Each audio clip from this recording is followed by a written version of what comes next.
Good day everyone! Today, I will explain the characteristic of living matter with pictures of human, plant, dogs, and bacteria.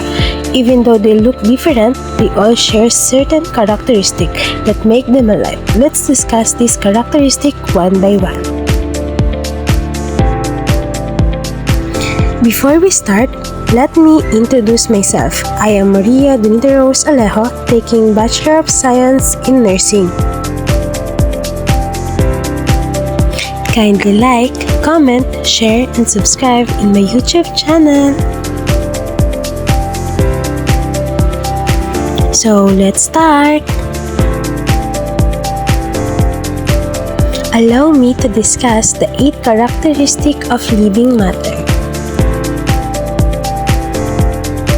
The first characteristic is reproduction. Reproduction is the ability of living things to produce offspring or create more of their own kind. Humans have babies, dogs have puppies, and plants produce seeds. Reproduction is important because it allows species to continue existing. In real-life connection, without reproduction, living organisms would eventually disappear from Earth. The second characteristic is growth and development. Growth means increasing in size, while development means becoming more mature. For example, a baby grows into an adult and the seed grows into a tree. Living things go through different stages during their life. In real-life connection, our bodies grow development every day, especially during childhood and adolescence. The third characteristic is metabolism. Metabolism is the process of converting food into energy. When we eat, our body breaks down food so we can walk, study, play, sports, and even breathe. Plants also perform metabolism by producing their own food through photosynthesis. In analogy, think of metabolism as the engine of a car. Without fuel, the car cannot move. The fourth characteristic is homeostasis. Homeostasis means maintaining a stable internal environment. When the weather is hot, we sweat to cool down. When it is cold, we shiver to keep warm. These responses help our body stay balanced. In analogy, it is like an air conditioner that automatically keeps a room at a comfortable temperature. The fifth characteristic is cellular organization. All living things are made up of cells.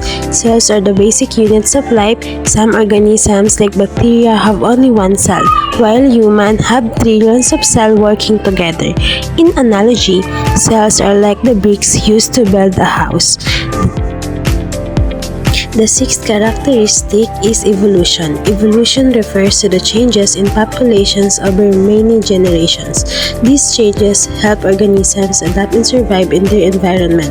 Real-life connection. Different dog breeds exist today because of changes that occurred over time.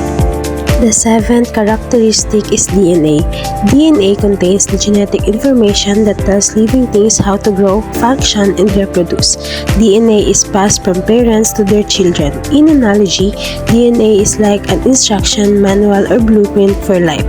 In real-life connection, this is one reason why children often resemble their parents. The final characteristic is response. Living things can respond to changes in their environment. For example, when we touch something hot, we immediately pull our hand away. Plants also respond by growing towards sunlight. In real-life connection, responding to environmental changes helps organisms survive and stay safe. To summarize, the 8 characteristics of living matter are reproduction, growth and development, metabolism, homeostasis, cell, evolution, DNA, and response. These characteristics help us identify what makes something alive and explain how organisms survive, grow, adapt, and continue life on Earth. That's all for today. Thank you for listening.